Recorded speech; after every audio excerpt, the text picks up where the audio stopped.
ನೇರಲಗುಂಟೆಯಲ್ಲಿ ಚಿರತೆ ಹಾವಳಿ, ಎಮ್ಮೆಕರುವನ್ನು ಕೊಂದು ಪರಾರಿ, ಗ್ರಾಮಸ್ಥರಲ್ಲಿ ಆತಂಕ.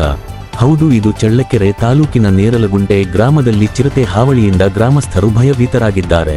ಶನಿವಾರ ರಾತ್ರಿ ಸುಮಾರು 9 ಗಂಟೆ ಸುಮಾರಿಗೆ ಗ್ರಾಮದ ಗೋಪಾಲಿ ಎಂಬುವರ ತೋಟದ ಮನೆ ಬಳಿ ಚಿರತೆ ಕಾಣಿಸಿಕೊಂಡಿದೆ. ಮನೆ ಮುಂಭಾಗದಲ್ಲಿ ಕಟ್ಟಿಹಾಕಿದ್ದ ಎಮ್ಮೆಕರುವನ್ನು ಕೊಂದು ಚಿರತೆ ಪರಾರಿಯಾಗಿದೆ. ಈ ಘಟನೆ ಬಳಿಕ ಚಿರತೆ ಸಮೀಪದ ಅಡಿಕೆ ತೋಟದಲ್ಲಿ ಅಡಗಿಕೊಂಡಿರುವ ಶಂಕೆ ವ್ಯಕ್ತವಾಗಿದ್ದು, ತೋಟದ ಸುತ್ತಮುತ್ತ ನಿವಾಸಿಸುವ ಜನರಲ್ಲಿ ಆತಂಕ ಹೆಚ್ಚಾಗಿದೆ. ಗ್ರಾಮಸ್ಥರು ಮನೆಗಳಿಂದ ಹೊರಬರಲು ಭಯಪಡುವ ಪರಿಸ್ಥಿತಿ ನಿರ್ಮಾಣವಾಗಿದೆ.